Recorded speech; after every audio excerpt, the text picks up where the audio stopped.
Greetings, you guys. Welcome back to Unshakable with April Chapman. Today, we're doing a follow-up story to the financial aid university enrollment shenanigans up there at Howard University. Now, I've already covered this and I gave a broad general overview and I gave some commentary regarding what I believed this was about. And I also provided a personal anecdotal story because I attended an HBCU. But what I want to do today is I want to take a look at some clips. I want to hear from some parents and I want to use this as an opportunity to prove my point that for many Black American families who endeavor to send their children to an HBCU, that the sentiment surrounding why they want them to go is not rooted in any sort of objective truth or objective reality, but it is symbolism over substance. So let's go ahead, take a look at this clip. And this one particular parent's testimony is going to prove and demonstrate precisely the point I was trying to make in my last video. So let's go ahead and take a look. 20th year anniversary, there was grace. You can go and be like, okay, I'm going to raise it and I will give it to you. There's no grace because I paid. It came out on the 10th. We thought her loans, she got a scholarship. We thought her scholarship covered the first half. I'm just learning it didn't. So then I was like, oh, okay, well then let me pay. And they're like, right, but you're too late. And I'm like, even with the light company, if you're late and you pay, they turn back on the lights. I'm not coming asking, and I still have grace for people who are coming like, I don't have the money and I need more time. They deserve grace too. But I'm coming saying, oh, the instant I realized that the loans wouldn't cover it, that amount was already subtracted from the loans and the scholarship. I said, oh, okay. And I paid it. And then it's like, right, but it's too late. It's no 1, 2, 3 system. No, if you're late again, you don't get in. The first time you're late. And the advice that was given to me was maybe she could do a community college. She was accepted at Howard University with a scholarship. She is a type A personality. She is going to be a nurse in the medical field, a Black nurse in a medical field where Black men and Black women are dying in the medical field. She was going to be a Black ambassador in the medical field. And there is no regard for bringing up Black professionals. Well, now they are saying that they're reviewing each case one by one and that they are making reinstatements. So does that kind of give you hope? No, because I went in and she reviewed the case and she saw that I paid late and said, well, then no. Well, leading up to the lateness, the emails that you all were receiving, were you aware that there was a July 10th deadline? We did hear of here's the deal. I'm a stepmom. As a stepmom, I'm not, the initial parent that we go to, but her parents both were scholarship. So they're not used to financial aid, which is why they did not know that the financial aid, and I have talked to her mother who has been calling to figure out the financial aid situation. Everybody is either on break or not answering the phone. There has been no support in bringing people who came from high school into college. They don't understand all of this stuff. And some people's parents don't understand this stuff. And so there's no support. They expect them to know, and they're punishing them as though they are experts on it.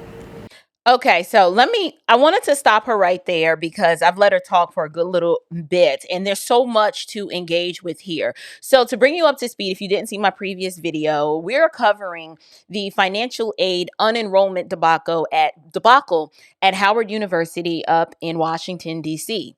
This is an HBCU. Listen, I'm not going to sugarcoat this. HBCUs are notorious for having poor administration, lack of communication. The right hand never knows what the left hand is doing. Students have been complaining as long as I've been alive about how bad it is, particularly when it deals with registration and the financial aid situation at an HBCU. With that said, the first thing that this stepmother acknowledged that I wanted to talk about was the fact that there's no grace. So let me engage with that. I understand what she means when she says that because when I was at Spelman and I have a niece who went to Clark Atlanta University 3 years behind me, one thing about HBCU culture back then is that if you could make friends with someone in the financial aid office and you had networked and were able to, pull out the baby violin and to make your story really sound as if, you're being victimized and you need help and you need them to help you find a way or make a way. There were times that whoever was in that bursar's office or who was ever in charge of applying your financial aid, you could really work one over on them and you would get some grace. They would say, listen, I'm not supposed to do this, but if you can get this paid by this date, I got you. And 9 times out of 10, somebody would come through for you. I'm telling you what I know. My niece went through this. Our family was so stressed out one particular year about her financial aid situation. And when I tell you the character that was built in my niece, because she literally camped out at the financial aid office all day and she said, I'm not leaving until I'm enrolled in this school. Y'all got to find me some money from somewhere. She ended up leaving with some work study. I don't know what kind of strings they pulled. But when this mother talks about, when I was enrolled here at Howard, there was grace. And it seems now that there's just no grace. Well, I'd like to highlight that one aspect of HBCU culture that is a pro and a con is the fact that there is some coddling there. Black people, for whatever reason, y'all ain't gonna like this, but we really do expect special treatment. We've been allowed to internalize this victimhood culture for so long, and this is not my fault because of slavery and segregation and oppression and systemic racism. Like, we've been able to use the crutch of all of these other external things for so long that now you have a generation that has no concept of what it means or feels like to be oppressed, are still expecting to be able to pull some of that social capital of victimization. They want to bring that into 2026. And the expectation is, well, I paid late, but I mean, like, can't you give an exception for me? Like, why I'm entitled? Like, this is an HBCU. We don't know anything about this process. Like, why can't you just treat us special, right? Don't treat us like the real world out there treats everybody else. We need special treatment because for whatever reason, we've not learned to adult like everyone else. And we don't know how to function in our freedom. So one thing is, we go to these schools and we believe that because the schools in HBCU, they look like me, surely they're going to extend some grace and look out for their people. Well, I hate to be on the side of Howard because I have criticism for Howard because administration, they don't do a good job of appropriately communicating expectations. However, Howard is saying that multiple correspondences were sent to alert these people of the payment deadline. And it seems as if, because in her experience, she was like, well, there's always been grace. Even the light company gives you some grace. They tell you that they're going to cut the lights off if you don't pay by this date, and then you can kind of stretch it out a little bit, and then you can pay. It sounds like Howard University is doing something that the Black community is not used to, and that is being held accountable and being held to a strict standard. A lot of people may not agree with this, but if you went to an HBCU, you know that they are always making exceptions, extending deadlines beyond what is written. Us as the student body, not really taking serious what the administration says, because there's a culture of we're special, right? And you can't expect us to rise to the standard that you've set because we're from the hood. My mama didn't graduate high school. She don't know how to fill out the FAFSA. She doesn't understand this financial aid process. Listen, hear me clearly. I get it. I have 3 older siblings before me, and only one of them went through the college admissions process and the financial aid process before I did. And it was years before I did. So by the time I got to Spelman, my mother was a little rusty. And because I was one of those independent, students that took initiative, I locked my mother out of the whole college application process. She wanted me to go to school in state in New York, and I was rebellious and said, no, I'm going to Spelman. And so therefore, I'm going to take ownership of this financial aid process, I filled out my own FAFSA. My mother was like, look, here's my social, do what you got to do. I took the initiative and did everything myself. And it was the blind leading the blind. She was just like, okay, this is what you want. You want to go to this school. You know, we don't have any money for it. Figure it out. And that is exactly what I did. And I had to suffer the consequences of not understanding the process and not being well versed in what all of these terms mean. And ultimately, it led to me having to make a decision. Do I continue on this path and stay in the school that I cannot afford and be in more debt than I already am? Or do I realize I'm going to cut my losses because the symbolism of attending Spelman is not worth me going well over $100,000 in debt, and I'm not even 19 years old? I made a decision. I cut my losses. But notice how this parent talked about no grace, and her commentary would lead you to believe that there's an expectation that the HBCU is going to coddle these students because of their circumstances. Then she shifted the blame. I'm not really attacking this mama, but I have to deal with what she said. She's like, wait, hold on. I'm a stepmom. Like, I've gone to college. I went to Howard, and when I was there, I had grace, but this is my stepdaughter. And I'm like stepping in this. I don't really know nothing about this, but the parents don't know. How is Howard expecting these high schoolers, these children coming out of high school, entering college? How are they expected to know how this works? Well, I hate that I have to say this, because when this happened to me, when I entered the university system and I was confused and not sophisticated in these areas, I was looking for somebody to blame too. Well, they didn't explain it. I did not know. No one has said, listen, you get the same financial aid packet with all the little tiny fine print. The whole admissions package is there, and the FAFSA website, which we didn't even really have back then. It was all on paper. And you have ChatGPT. You literally are without excuse. If you want to educate yourself on the financial aid process and how this works, I mean, white people don't get, no one is holding their hand through this process.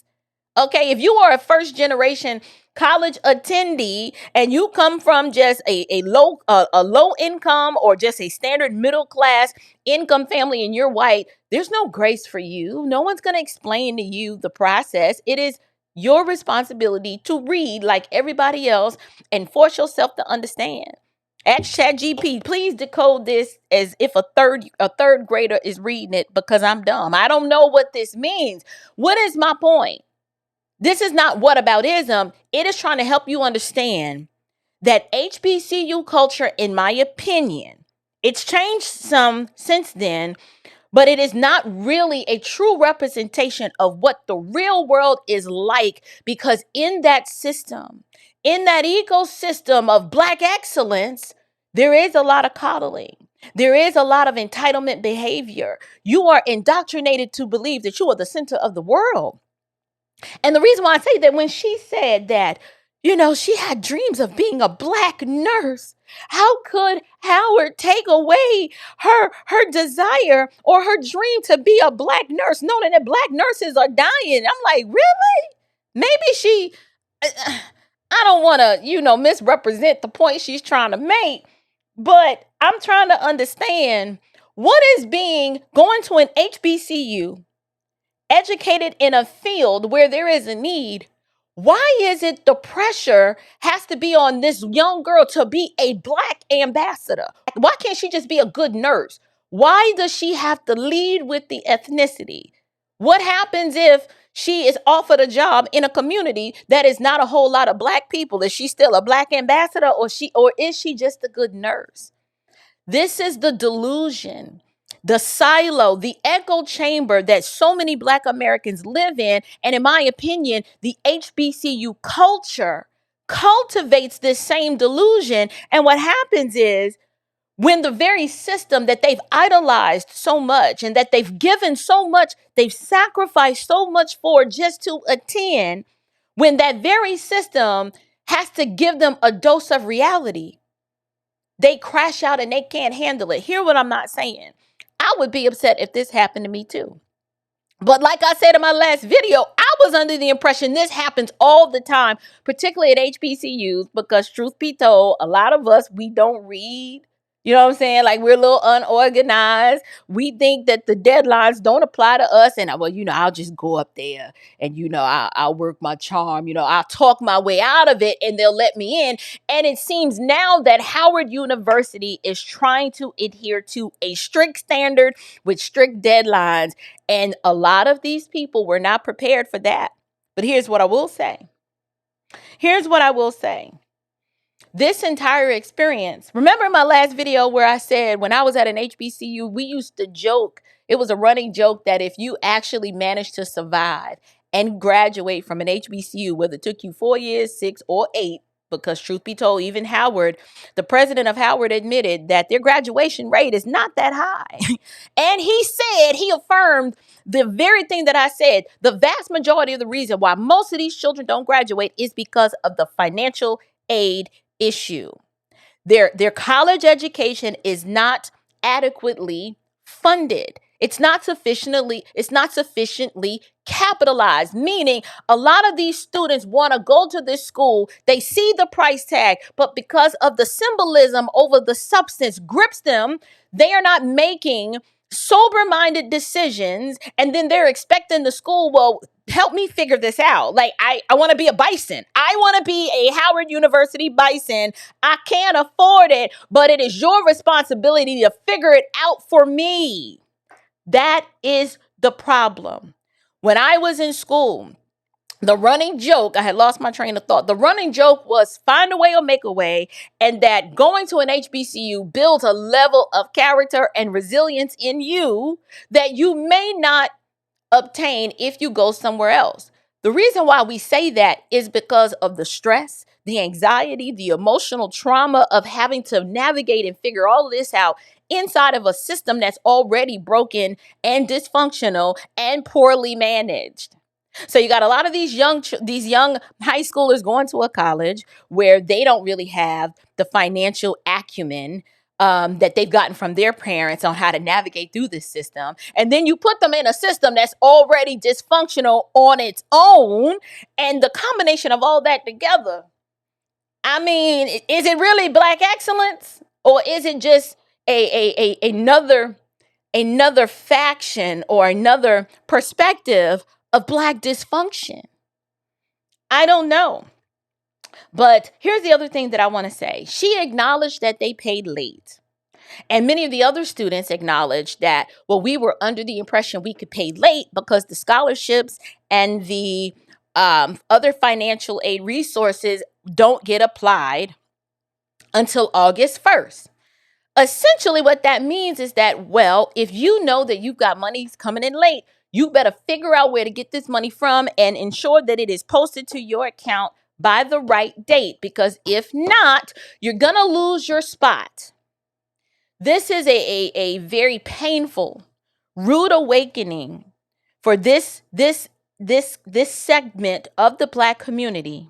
And I hate that it happened, but what it does is it exposes the vulnerabilities and it exposes the deficiencies within many HBCU college university environments. Poor management, lack of communication, the lack of accountability, meaning a lot of these parents said, you couldn't get anybody on the phone. And if you did, you talk to one person and you'd get told one thing. And then when you call back, you get told another. Like, these people's lives are being held in a balance. And I get it. Everybody is looking for someone to blame. As painful as this is, here's what I would like to see. I would like to see so many of these students say, well, you know what? Howard did me dirty. They didn't extend the grace that I was expecting. But here's what I learned about life. Nobody cares. It is up to you to take ownership and responsibility for your situation. Have a backup plan. Make sure that financially the math is mathing and that you've got your ducks in a row and your stuff is in order. Because if you can prove and demonstrate that your stuff is in order, then it is incumbent upon the other party to assume the responsibility to where they dropped the ball. Also, here's what I would like to see. I'd like to see a lot of these students be like, you know what? All the hype surrounding why I wanted to go to this school has given me time to reflect and do some introspection and to recognize that, is it really worth it?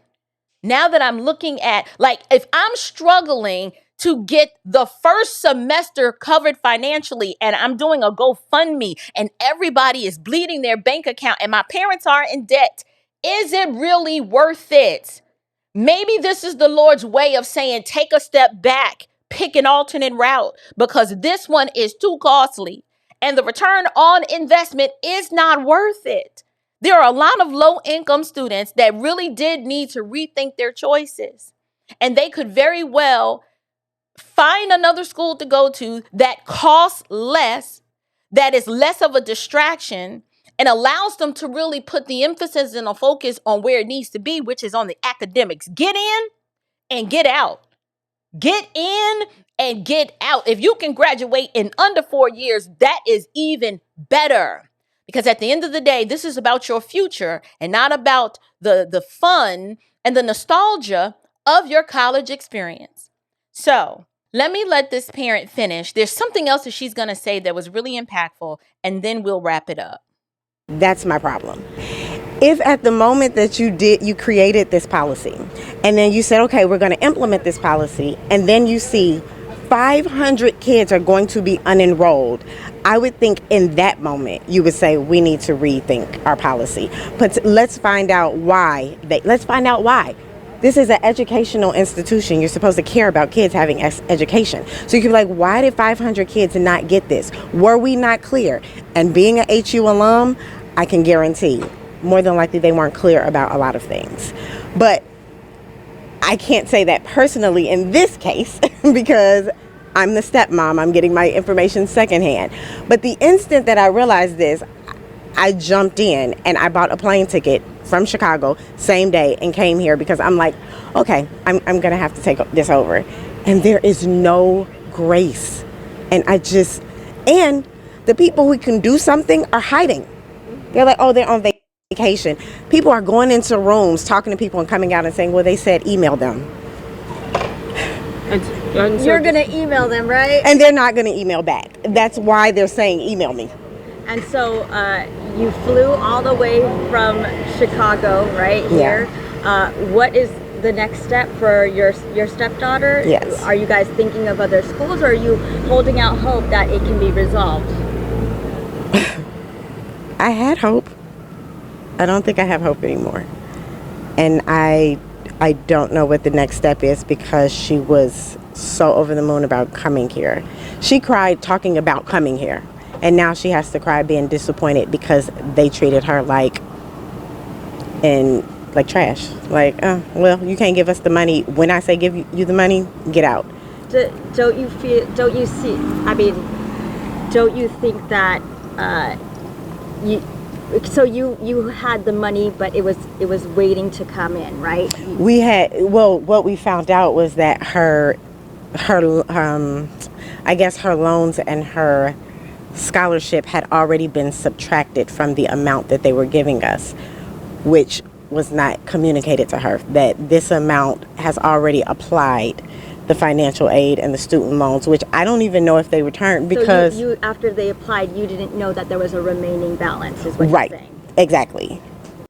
Okay, here's what I want to say as we wrap this up. I thought it was interesting, once again, the coddling, the entitlement is... The expectation from this woman's perspective is that if the school who has every right to change their policy realizes that if they change this policy, that it is going to cause 500 students to be unenrolled, that the school needs to rethink their policy, not that you need to submit yourself to the policy and you're going to have to figure it out. It's the school's fault and it's their responsibility to fix it. I'm torn on that because as an institution that, let's be fair, like these schools they do educate children, but they educate children for profit. Like they want their money. They're not obligated to have this heartfelt compassion and say, oh, well, if 500 of these students get unenrolled, I guess we can't change our policy, because they'll always have to put... Instead of them looking out for the best interests of the school so that they can plan and project adequately, and forecast appropriately, she is saying, well, why can't you just give us special treatment? And I get it in this moment as a frustrated parent whose stepdaughter's dream was to go to Howard University. The point I'm trying to make is that this does not prepare young adults to compete on merit and to be responsible, because in this environment, even by her own admission, these young people they've been coddled, and the expectation is that I am entitled. I'm Black excellence. Why can't you bend the rules for me? And then when they get out in the real world and they're expected to be held to the same standard as everyone else, and that no one cares that they are Black, they're shocked, confused, and then they import the idea that, oh, they must be treating me like this because it's racist. They must be treating me like this because I'm a woman and I'm Black, versus it's like, no, you're not special. It is not rules for me and then separate rules for everybody else because I'm Black. It's like, no, this is the standard. If this is the policy, and if this is the direction that the administration is going in, whether it's right, wrong, or indifferent, if Howard is saying we communicated this, hear me clearly. I'm not saying Howard didn't drop the ball. I know this HBCU culture. It probably was real vague and confused. And you probably were logging in and seeing one thing at 1:00, and by 4:00 you saw something else. The execution of this new policy probably was executed in a very flawed way. But like I said, I am hoping people walk away from this with a renewed sense of, I got to be more responsible. I got to stay on top of my stuff. The world doesn't care about you. I am not special. And I got to take ownership and responsibility for my own situation. And I learned this valuable yet painful lesson at the expense of attending my dream school. So I'm curious to know, what do you guys think? Do you believe that, based on this woman's testimony, that Howard should not have implemented this new policy if it was going to cause 500 students to be unenrolled? Should there be more compassion and, back rubbing and saying, it's okay, we're going to walk you through this? Like, what do you guys think? What are your thoughts on my assessment where I said, in this environment, that grace that she's talking about could be part of the problem? Wanting special treatment, thinking that you're entitled and that the rules that apply to everybody else in the world don't apply to you because you're Black excellence. And then what are your thoughts about the statement that she made about, like, you going here, like, you can't be a Black nurse? Or how about, you can't be a good nurse unless you get your educational training here, and that the whole purpose of going to college to become a nurse is so that you can be a Black ambassador? Like, what if white people said that? Like, I became a nurse because I want to be a white ambassador. I mean, are you going to provide the Hippocratic oath or your duty to care as a nurse? Are you going to provide special or better treatment to the Blacks than you do to everybody else because you're a Black ambassador? Like, you see the problems with this worldview? But this is what's taught at these universities, which is a whole separate video that I may have to do. So whatever it is that you guys think, leave me your thoughts and your comments in the box below. And until next time, you guys, stand firm, stay bold, and above all else, stay unshakable. Grace and peace.